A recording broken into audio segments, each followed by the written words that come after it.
Itong puno ng niyog, tingnan nyo. Oh.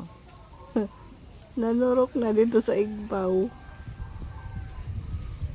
Sa dami ng bunga, di siguro siya mahulog-hulog. Kasi usually pagka ano na siya, sobrang mature na yan. Dapat nahulog na yan. Kaso hindi nahulog. Ayan, nanubo doon sa taas. Nanurok. Nakakatawang tingnan. Kaninang umaga ko lang to siya napansin. Ayan o. Isang puno ng nyug dito sa malapit lang sa amin. Ayan, nakakatuwang tingnan. Daming bunga. Hindi siya ganong kataasan. Ayan o. Daming bunga.